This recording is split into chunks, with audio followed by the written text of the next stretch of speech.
Capítulo 2 da remuneração. A alimentação.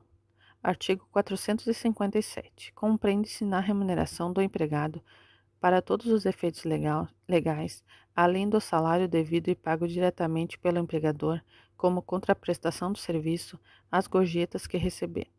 Parágrafo 1º. Integram o salário a importância fixa estipulada às gratificações legais e às comissões pagas pelo empregador. Parágrafo 2º. As importâncias, ainda que habituais, pagas a título de ajuda de custo, auxílio alimentação, vedado seu pagamento em dinheiro, diárias para viagem, prêmios e abonos, não integram a remuneração do empregado, não se incorporam ao contrato de trabalho e não constituem base de incidência de qualquer encargo trabalhista e previdenciário. Parágrafo 3º. Considera-se gorjeta não só a importância espontaneamente dada pelo cliente ao empregado, como também o valor cobrado pela empresa como serviço ou adicional a qualquer título e destinada à contribuição aos empregados. Parágrafo 4º. Considera-se prêmios as liberalidades concedidas pelo empregador em forma de bens, serviços ou valor em dinheiro a empregado ou a grupo de empregados, em razão de desempenho superior ao ordinariamente esperado no exercício de suas atividades. Artigo 458. Além do pagamento em dinheiro, compreende-se no salário, para todos os efeitos legais, a alimentação, habitação, vestuário ou outras prestações in natura que a empresa, por força de contrato ou do costume, fornecer habitualmente ao empregado. Em caso algum, será permitido o pagamento com bebidas alcoólicas ou drogas nocivas. Parágrafo 1º. Os valores atribuídos às prestações in natura deverão ser justos e razoáveis, não podendo exceder, em cada caso, os 2 percentuais das parcelas componentes do salário mínimo. Artigos 81 e 82. Parágrafo 2º. Para os efeitos previstos neste artigo, não serão considerados como salário as seguintes utilidades concedidas pelo empregador.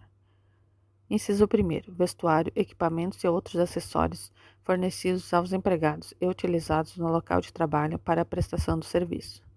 Inciso 2. Educação em estabelecimento de ensino próprio ou de terceiros, compreendendo os valores relativos à matrícula, mensalidade, anuidade, livros e material didático. Inciso 3. Transporte destinado ao deslocamento para o trabalho e retorno em percurso servido ou não por transporte público. Inciso 4. Assistência médica hospitalar e odontológica prestada diretamente ou mediante seguro-saúde.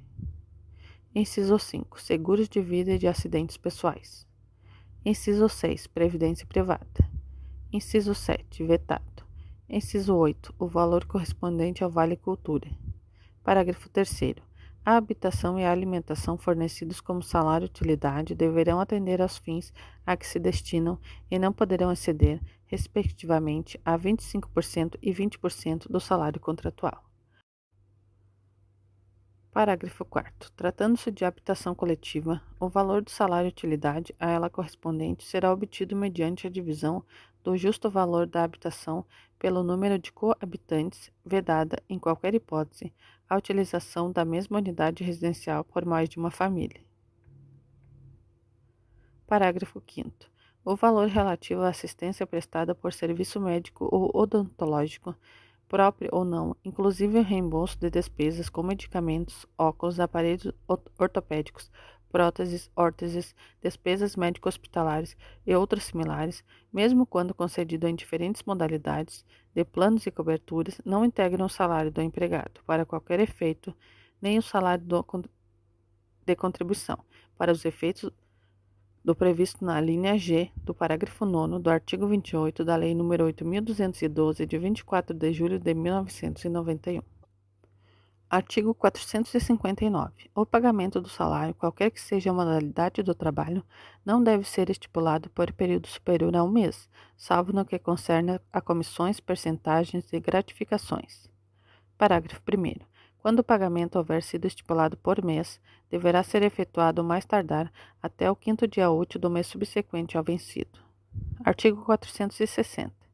Na falta de estipulação do salário, ou não havendo prova sobre a importância ajustada, o empregado terá direito a perceber salário igual ao daquela que, na mesma empresa, fizer serviço equivalente ou do que for habitualmente pago pelo serviço semelhante.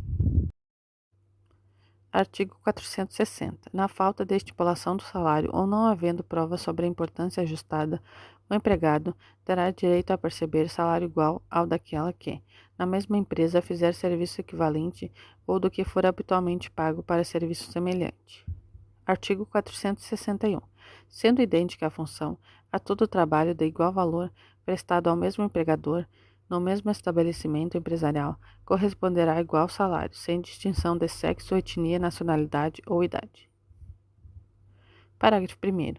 Trabalho de igual valor para os fins deste capítulo será o que for feito com igual produtividade e com a mesma perfeição técnica entre pessoas cuja diferença de tempo de serviço para o mesmo empregador não seja superior a 4 anos e a diferença de tempo na função não seja superior a 2 anos. Parágrafo 2º. Os dispositivos deste artigo não prevalecerão quando o empregador tiver pessoal organizado em quadro de carreira ou adotar por meio de norma interna da empresa ou de negociação coletiva plano de cargos e salários dispensada qualquer norma de homologação ou registro em órgão público.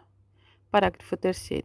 No caso do parágrafo 2º deste artigo, as promoções poderão ser feitas por merecimento e por antiguidade, ou por apenas um destes critérios, dentro de cada categoria profissional.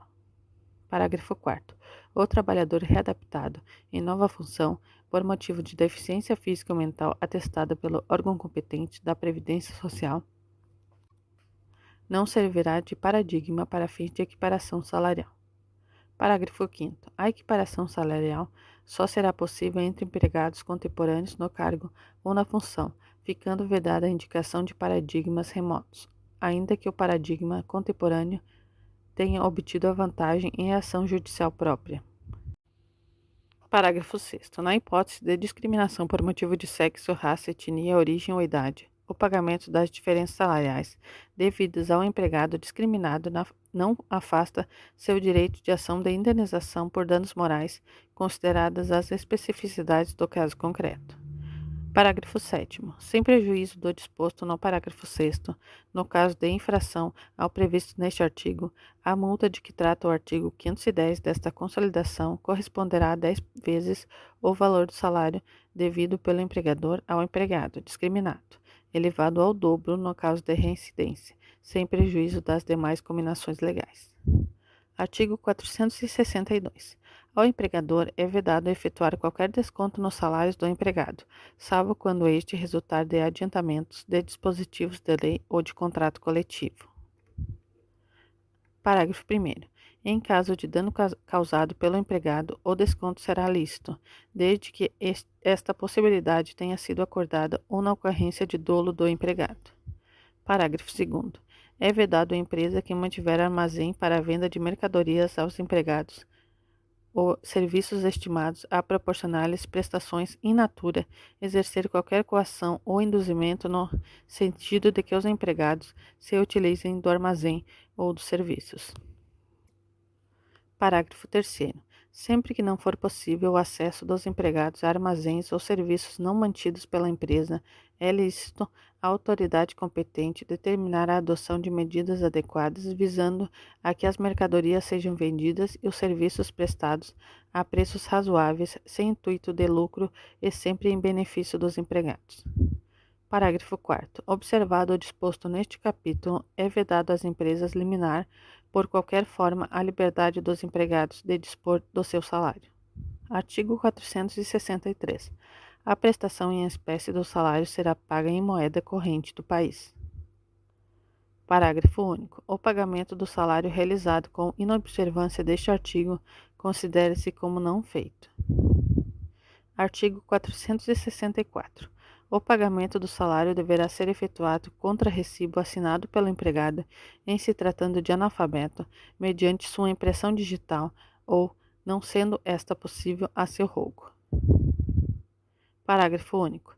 Terá força de recibo o comprovante de depósito em conta bancária aberta para esse fim em nome de cada empregado, com o consentimento deste em estabelecimento de crédito próximo ao local de trabalho. Artigo 465. O pagamento do salário será efetuado em dia útil e no local do trabalho, dentro do horário do serviço ou imediatamente após o encerramento deste, salvo quando efetuado por depósito em conta bancária, observado o disposto no artigo anterior. Artigo 466. O pagamento de comissões e percentagens só é exigível depois de ultimada a transação a que se refere. Parágrafo 1º. Nas transações realizadas por prestações sucessivas, é exigível o pagamento das percentagens e comissões que lhes disserem respeito proporcionalmente à respectiva liquidação. Parágrafo 2º. A cessação das relações de trabalho não prejudica a percepção das comissões e percentagens devidas na forma estabelecida por este artigo. Artigo 467. Em caso de rescisão de contrato de trabalho, havendo controvérsia sobre o montante das verbas rescisórias, o empregador é obrigado a pagar ao trabalhador, à data do comparecimento à Justiça do Trabalho, a parte incontrovérsia dessas verbas, sob pena de pagá-las acrescidas de 50%.